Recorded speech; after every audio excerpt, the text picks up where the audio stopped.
ধৃত 5 জনের মধ্যে একজন আকাশ গায়েন, অপরজন জয় সেনগুপ্ত। তার স্ত্রী কি বলেছেন?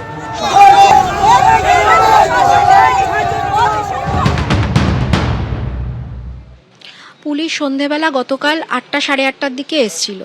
এসে ওনাকে বলা হয়েছে যে একটু আপনাকে থানায় যেতে হবে, বড়বাবু ডেকেছেন, স্টেটমেন্ট দিতে হবে সোনারপুর থানায়।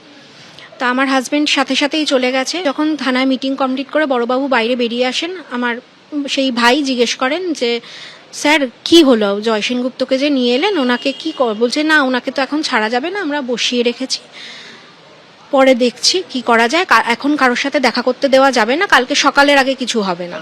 উনি তৃণমূলের একজন ভালো কর্মী হিসাবেই পাড়ায় পরিচিত।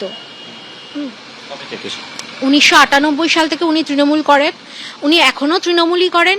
এই যে বিজেপি যে রং লাগানোর চেষ্টা করছে এবং ওনাকে ফাঁসানোর চেষ্টা করছে যে অভিষেক ব্যানার্জিকে আক্রান্ত হওয়ার পিছনে উনি রয়েছেন, এটা কি করে সম্ভব হয় আমার তো সেটাই মাথায় আসছে না। উনি তো বরাবরই তৃণমূলই করে আসছেন, কখনো একজন তৃণমূলের কর্মী হয়ে উনি কখনো অভিষেক ব্যানার্জিকে মার খাওয়ানোর কি চেষ্টা করতে পারে?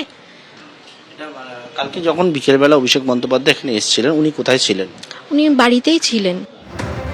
গতকাল সোনারপুরে অভিষেক বন্দ্যোপাধ্যায়কে দেখে বিক্ষোভ দেখানো হয়, যে ঘটনা ইতিমধ্যেই 5 জনকে গ্রেপ্তার করা হয়েছে। আর এ নিয়ে বিজেপি রাজ্য সভাপতি শ্রমিক ভট্টাচার্য কি বলেছেন শোনাবো।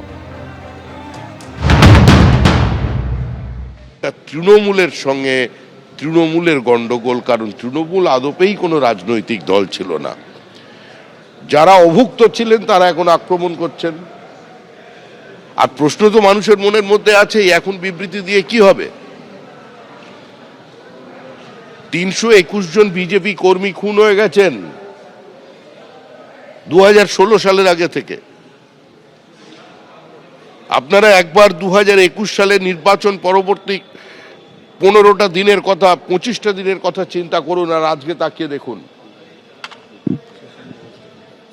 প্রশাসন যা ব্যবস্থা নেবার সে ব্যবস্থা নেবে, সরকার সরকারের মতো চলবে। সেখানে যদি আমাদেরও কোনো কর্মীর বিচ্যুতি হয়ে থাকে, পুলিশ তার বিরুদ্ধেও ব্যবস্থা নেবে। দলের পক্ষ থেকে পরিষ্কার বার্তা আছে, এই ধরনের তৃণমূলীদের সঙ্গে, দলবদ্ধদের সঙ্গে যোগাযোগ রাখবেন না।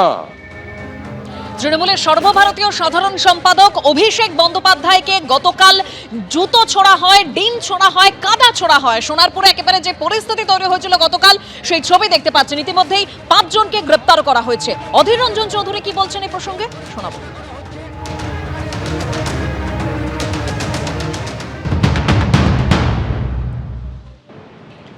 আমি নিজে এমপি থাকা অবস্থায় এই তৃণমূলের আমলে রানীনগরে কংগ্রেসের পরিবারে হামলা করে তাদেরকে জখম করে দেওয়া হলো। তাদেরকে দেখতে যেতে পারিনি, সেটা পুলিশের উপস্থিতিতে তৃণমূলের লোকরা ঘিরে আমার গাড়ি আটকে দিল। হাইকোর্টের অর্ডার নিয়ে গেছি,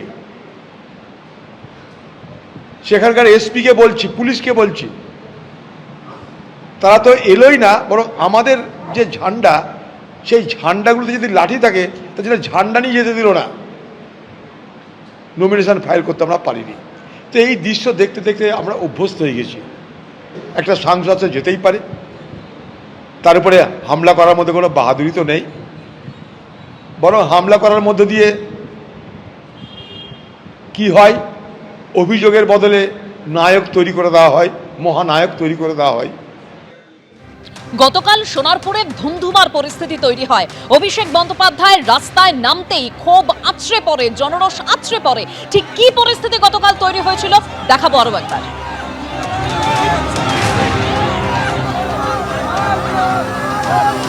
এবিপি আনন্দ, এগিয়ে থাকে, এগিয়ে রাখে।